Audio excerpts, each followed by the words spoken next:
একজন মানুষ খারাপ নাকি ভালো এই বিষয়টা যদি জাস্ট 7 সেকেন্ডের ভিতরে আপনি ধরবার পারেন তাহলে বিষয়টা কিরকম হয়। আমি গ্যারান্টি দিতেছি এই 2 মিনিটের ভিডিও দেখার পর জাস্ট 7 সেকেন্ডের ভিতরে আপনি আপনার সামনে থাকা ব্যক্তিকে চিনবার পাবেন সেই মানুষটা ভালো নাকি খারাপ। তো চলেন বেশি দেরি না করে ভিডিওটা স্টার্ট করা যাক। দেখেন আমি এই বিষয়গুলো আপনাকে দিয়ে এক্সাম্পল দিই, ঠিক আছে? আপনি যদি কারো সামনে হঠাৎ গিয়ে দাঁড়ান আর যদি আপনি যদি এরকম ভাবে হাত দুটো যদি এরকম ভাবে দিয়ে দাঁড়ান তাহলে সেই মানুষটার ব্রেনটে তৎক্ষণাৎ ইমিডিয়েটলি একটা সিদ্ধান্ত নেয় যে মানুষটা ভালো না। কিসের জন্য ভালো না?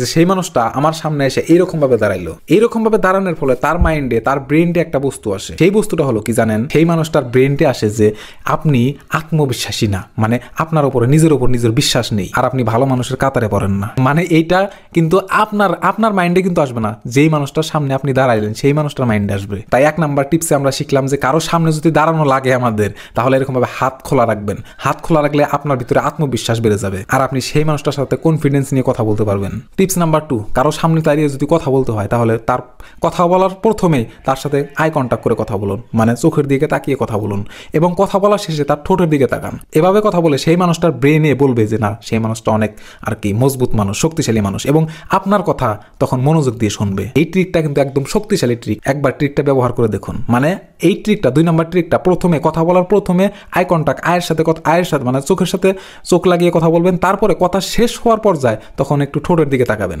তখন সেই মানুষটার ব্রেনটে আপনাকে নিয়ে একটা পজিটিভিটি ক্রিয়েট হবে এবং আপনাকে ভাবতে শুরু করবে একজন শক্তিশালী ব্যক্তি। টিপস নাম্বার 3, মানুষের সামনে কথা বলার সময় একদম হালকা নরম ভাবে কথা বলুন, ধীর গতিতে কথা বলুন, ধীর স্বরে কথা বলুন, মানে আস্তে আস্তে কথা বলুন।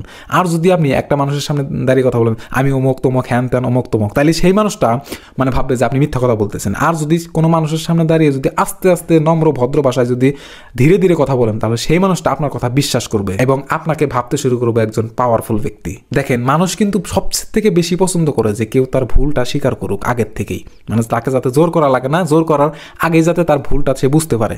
তো আপনি কারোর সাথে যদি দেখা করতে যান, যে একটা বিষয়ে আপনি আলাপ করতে যাবেন, ডিসকাস করতে যাবেন, ওই বিষয়ে আপনি আগের থেকে একটা ভুল করে রাখছেন, তো সেই মানুষটার দেখা করার সাথে সাথে আপনি যদি বলেন যে ভাই এটা তো আমার ভুল হয়েছে, এটা করা লাগছিল না, তো তখন সেই মানুষটার ব্রেনটে, সেই মানুষটার মনে আপনার জন্য একটা পজিটিভিটি ক্রিয়েট হবে এবং সেই মানুষটার সাথে সম্পর্ক এবং ইমপ্রেশন দুইটাই কিন্তু বাড়বে। সেই মানুষটার মনে বা সেই মানুষটার ব্রেনটে বলবে যে মানুষটা স্বীকার করছে, তাহলে মানুষটা ভালো মানুষ। এভাবে আপনি এই ট্রিকগুলো ব্যবহার করে আপনি আপনাকে আকৃষ্ট করে তুলতে পারবেন অন্য মানুষের কাছে। আর এই ট্রিকগুলো যদি আপনি আপনার কাছে যদি আপনি এরকমভাবে যদি আপনি যদি লক্ষ্য করেন যে সেই মানুষটা কি করলো, আয়সা দাঁড়ায় হাতটা কিরকম করে রাখলো, মানে আমি যেই টিপসগুলো আপনাদেরকে দিলাম এই টিপসগুলো যদি আপনারা নিজে নিজে যদি ফলো করেন তাহলে আপনারাও চিনবার পাবেন যে মানুষটা খারাপ নাকি ভালো। যদি এই টিপসগুলো ভালো লাগে অবশ্যই লাইক করবেন, শেয়ার করবেন আর আপনার মূল্যবান মতামত কমেন্টে জানাতে ভুলবেন না।